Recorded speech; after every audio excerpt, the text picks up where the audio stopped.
Ok, ne tɔgɔ Madame Bagayogo Aïssata Dirabo. Donc service social min bɛ hôpital kɔnɔna na. Donc ne de y'o ɲɛmɔgɔ ye bi. L'association Musoya Danbe, donc u nana kana dɛmɛ de don banabaatɔw ma. Donc u nana kana safunɛ, omo ani eau de javel ka n'o di banabaatɔw ma. Donc mɔgɔ min b'a dɔn banabaatɔ bi hôpital kɔnɔna na n'o o fɛn sugu ninnu dira o ma a bɛ saniya lakana. A y'a faamu. Donc saniya sira de don.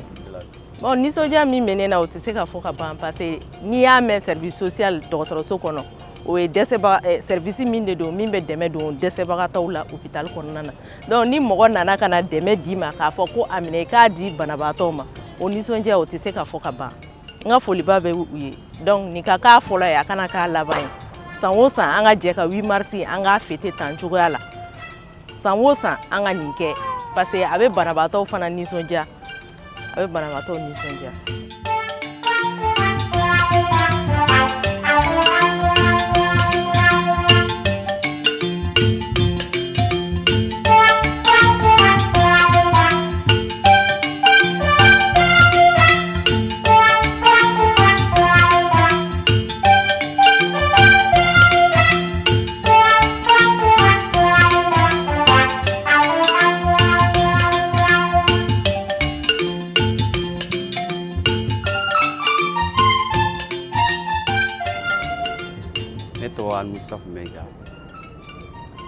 Directeur est né blagana pour que Gamuso accompagne pour activité là. Parce que n'y a même que promotion de la femme, cela veut dire Muso de B. Muso quand nous avons vu les activités là, à créer bien à créer wati, nous on est obligé d'accompagner les femmes. Ami tout Muso kokana ou activité là. Bon bi Muso a Danbe un partenaire udo. Ambaro Muso de Chessirlendo, c'est vrai qu'on est. Pourquoi pas Mopti Regional? Parce que Ambaro c'est une association nouvelle, association Croix de l'eau, mais Chessir de Google. Parce que Bitan chien fola nous qui paraît.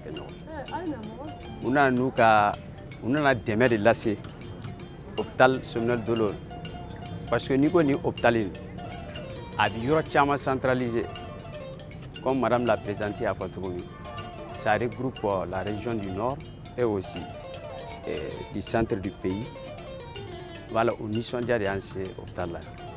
Voilà, demain, nous avons une activité B, où on a hésité à cette promotion.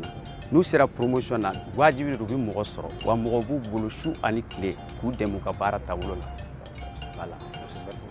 Merci à vous. Oui, nous sommes Genève Kassoge. Né association Musoya Danbe de Mopti présenté. Bon, mounié anse hôpital Somino Dolo labi.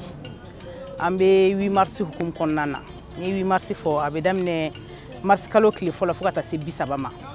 Anye alege ka foko 8 mars hina kaloye. Musoya yera hina ani kanuye. Ango ni am mɔgɔw be no mɔgɔ munnu be degun kɔnɔ. N'an ulu dɛmɛ o de bɛ kɛ an ka 8 mars nafa ye. Donc o ŋaniya de y'a to Musoya Danbe farala ɲɔgɔn kan ka na hôpital Somino Dolo la a service social la ka fu ɲɛnɛ a ka di anw ye ni fɛn kun b'anw bolo an ka bɛɛ assister nka anw ye association kura de ye fɛn fitinin min b'anw bolo a ka d'an ye an k'a di an balima minnu bɛ degun kɔnɔ ma o de ye anw se yan. Association Musoya Danbe de y'u bolo fara ɲɔgɔn kan dɔrɔmɛ fila an ye eau de javel sɔrɔ ka omo sɔrɔ ani safinɛ an man ca kosɛbɛ donc an nana an ye o di yalasa an balima minnu bɛ degun na olu fana bɛ se ka 8 mars kɛ an fɛ cogoya min na partage de don donc o partage de y'an bila an nana hôpital Somino Dolo la bi. An ka laɲini ye fɛn caman ye hôpital bɛ yɔrɔ min na bɛɛ de ka mɔgɔ bɛ yen hôpital mɔgɔ bɛ dɛmɛ sugu bɛɛ la hali kana yɔrɔ furan ka yɔrɔ saniya o ye kɛnɛya tasira dɔ ye don n'a nataw la ni wari ma sɔrɔ an bolo an wɔsiji ye mun ye ni o bɛ se ka kɛ yɔrɔ furanw ye an bɛ o boloda hôpital kɔnɔna na yɔrɔ furanw fana kɔfɛ n'an ye dɔrɔmɛw fara ɲɔgɔn kan mɔgɔ minnu mago bɛ dɛmɛ na an bɛ a d'u ma a ka dɔgɔn de bɛ jɛ tiɲɛ ne ye dɔrɔmɛ di e ye dɔrɔmɛ di ni a farala ɲɔgɔn kan a ka ca Ala fɛ a bɛ kɛ dɔrɔmɛ caman ye a ka ca Ala fɛ a bɛ kɛ dɛmɛ caman ye an kɔni don n'a nataw la an bɛ fɛ ka Sominodolo dɛmɛ kosɛbɛ parce que Sominodolo yɛrɛ ye Mopti bɛɛ ye nka n'i y'a jateminɛ yan raison caman ka banabaatɔ bɛ na yan nɔ k'a fɔ ko Mopti dɔrɔn don tɛ Bayangara kɛra région urgence la Bayangara bɛ na yan nɔ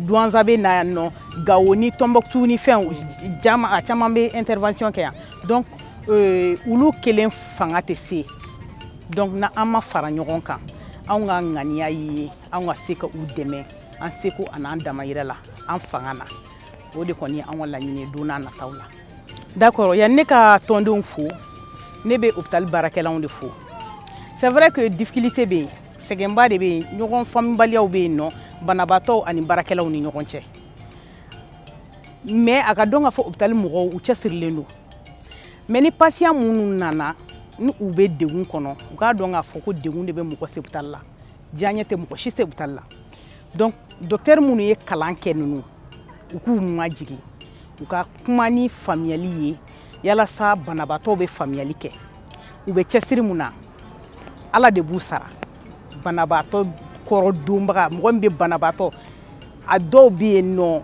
a banabaatɔ dɔw ni i y'u ye i yɛrɛ hali e mun somɔgɔ don i bɛ sɔn ka ɲugu u la nka a ladɔnbaga ye olu de o ladɔnni o ye fɛn ye Ala m'a nɔgɔya bɛɛ ye donc olu minnu ye hôpital baarakɛlaw ye an bɛ o foli kɛrɛnkɛrɛn k'u ye an b'a fɔ halisa u k'u timinanja degun bɛ na c'est vrai que wagati dɔ la ɲɔgɔn faamubaliyaw bɛ na mais olu de bɛ yan nɔ an b'a ɲini olu fɛ u ka sabali u k'u majigin u ka se ka fɛɛrɛ kɛ mɔgɔ minnu bɛ na u k'u lafaamuya donc o ye doléance ye n bɛ mun ɲini voilà o kɔfɛ association musoya danbe ne bɛ bɛɛ fo présidente tɛ quoi n'i y'a mɛn présidente mɔgɔ de b'i k'a ye ne yɛrɛ tɛ yan nɔ ne bɛ Bamako de mais olu de cɛsirilen don olu de bɛ baara in bɛɛ kɛ donc an b'a f'u ye ko courage fɛn fɔlɔ man gɛlɛn a laban de ka gɛlɛn donc an ka an bolo di ɲɔgɔn ma an ka baara kɛ faso baara de don an bɛ mun na bi faso baara de don